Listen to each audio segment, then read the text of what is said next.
Estamos conversando con el doctor Daniel Núñez de la Facultad de Psicología de nuestra universidad.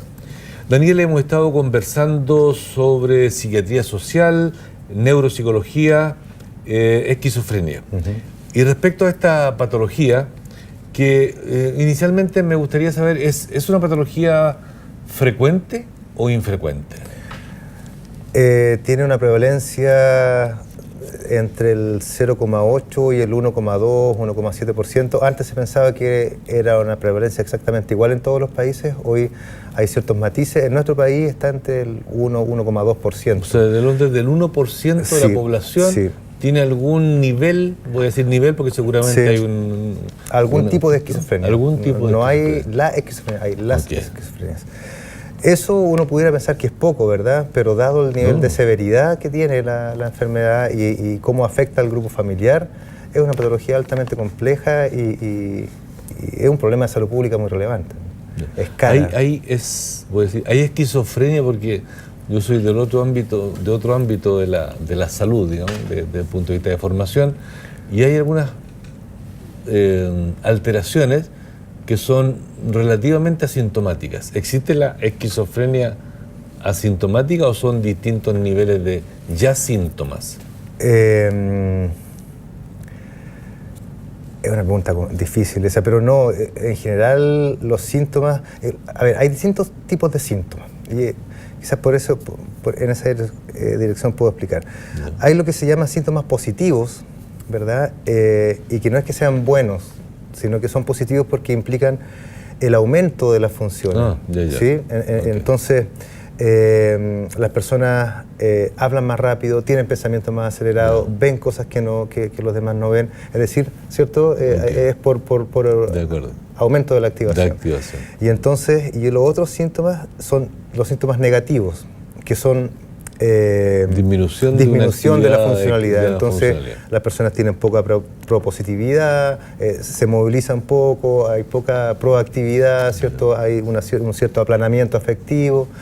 Entonces, estos últimos síntomas son los que en general más molestan a la familia. Los primeros son los que se hacen más evidentes cuando pasan un umbral, ¿verdad? Entonces, cuando ya es evidente que el paciente está viendo cosas o está escuchando cosas que los demás no somos capaces de ver ni escuchar, entonces eso es lo que alerta a la familia en general, ¿cierto? A veces los pacientes escuchan cosas que les hacen decir o agredir, no necesariamente agredir, porque es mentira que los pacientes sean peligrosos, después podemos hablar de eso, pero entonces hay un tipo de sintomatología que cuando pasa el umbral que hace que sean perceptibles por el resto, pues, aparece la enfermedad como visiblemente, ¿cierto? Y el otro se da cuenta y lleva a un médico y el médico le hace el diagnóstico cuando es posible. Otro ámbito, disculpa que te interrumpa, que generalmente se definen en las patologías, es que hay enfermedades que son más frecuentes en los niños o en los adultos o en los viejos, o que son más frecuentes en las mujeres que en los hombres. ¿Cómo es la situación en el caso de la esquizofrenia? La esquizofrenia es poco... Hay casos de esquizofrenia, de psicosis en la infancia tardía y adolescencia muy temprana, pero el periodo más habitual de aparición es entre los 15 y 29 años. Es el 15-24, ¿cierto? Y se va haciendo menos frecuente en la medida en que avanza la edad. Pero el periodo crítico es el de la adolescencia, porque en la medida en que la enfermedad se inicia más tempranamente, su curso y pronóstico se ha visto que es peor. Esto porque se instala en un cerebro que no está maduro, ¿verdad? Ya. Y una vez que se diagnostica y se trata esta enfermedad, ¿tiene cura o solo es tratamiento, voy a decir, sintomático? Bueno, es que eso depende. Eso no está totalmente claro. Depende del tipo y severidad de la sintomatología, depende de las condiciones premórbidas o los antecedentes que las personas tienen. Depende de las situaciones sociales, de los factores de riesgo que están presentes, de los niveles de estrés. Ahora, en general se plantea que es una enfermedad que va a estar presente y que requiere un cuidado, ¿cierto? Ya sea farmacológico o psicosocial, de manera que, por ejemplo, es necesario evitar que las personas estén sometidas a estresores sociales que pueden nuevamente provocar ¿cómo se llama? Exacerbación de los síntomas. ¿No? Y como Estado, como país, ¿tenemos políticas públicas que permitan cierto nivel de inclusión, más allá de lo familiar, como sociedad, de estos pacientes? A ver, yo puedo hablar desde salud. Existe una política clara que fue implementada, ¿cierto?, por el Ministerio hace mucho tiempo, y que consistió en que esta patología se incorporó a lo que era Plan Auge y después al GES. Es decir, es una patología o sea, lo que implica que las personas tienen un acceso más expedito y con gratuidad para ser atendidas en el primer episodio, ¿verdad? Ahora, eso no garantiza inclusión, o sea, lo que garantiza es el acceso relativamente oportuno a una intervención psiquiátrica y psicosocial, ¿verdad?, que contenga la evolución del trastorno. Desde el punto de vista del acceso, es un poco más complejo. Yo ahora estaba leyendo, hace pocos días atrás, un estudio de una tesis doctoral de la Universidad de Chile, en donde hicieron un estudio de necesidades de una muestra relativamente pequeña de pacientes, y una de las áreas en donde más necesidades hay es en las actividades de la vida diaria, ¿cierto? Y eso dice mucho. ¿Qué implica? Que los pacientes no tienen mucho que hacer.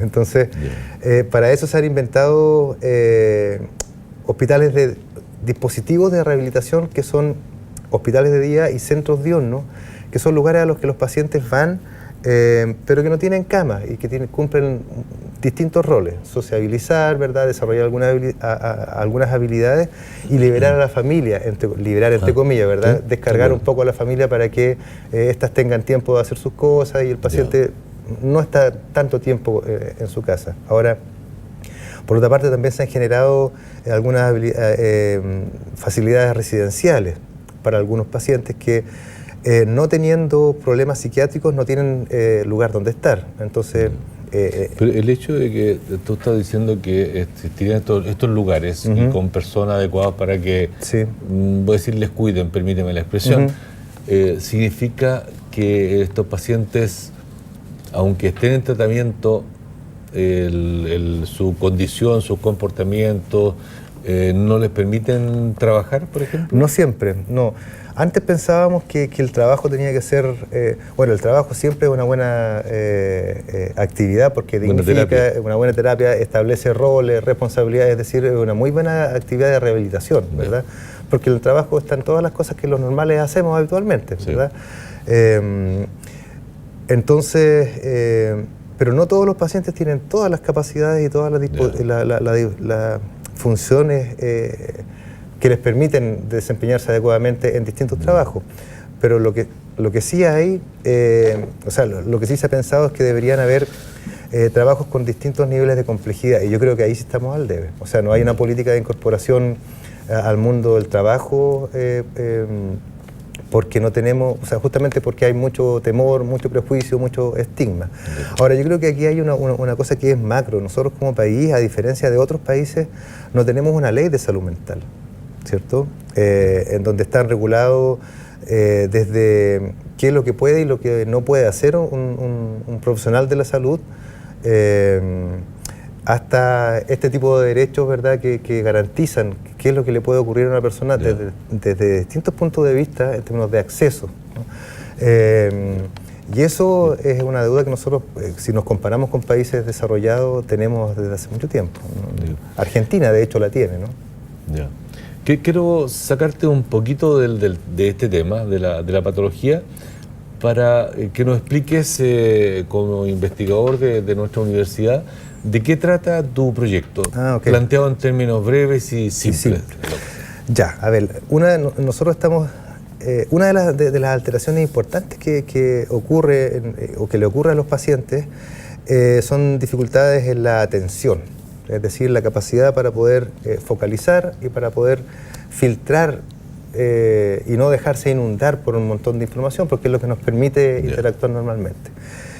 No está tan claro a qué se debe ese déficit, si es un problema exclusivamente de entrada de información, para decirlo así, o es un problema de cómo lo que yo tengo ya almacenado, a ver, si es bottom-up o top-down, pero si es un problema cognitivo, ¿verdad?, o es un problema exclusivamente sensorial, o si es una mezcla de ambos procesos. O sea, es decir, la naturaleza del déficit de la atención, que no es lo mismo que la hiperactividad o el problema atencional de los niños, sino que esta dificultad para atender lo que es relevante de lo irrelevante no está tan claro a qué se debe. Entonces, ¿y tú en el proyecto tienes que entrevistar, contactarte con pacientes o es un estudio teórico? No, nosotros hemos entrevistado y aplicado algunos experimentos, paradigmas experimentales a alrededor de 80, 90 pacientes en un periodo de 3 años. ¿Y sus pacientes de dónde son? ¿Son de la región? Son pacientes de la región, hemos entrevistado a pacientes de la 8ª región y de la 9ª región.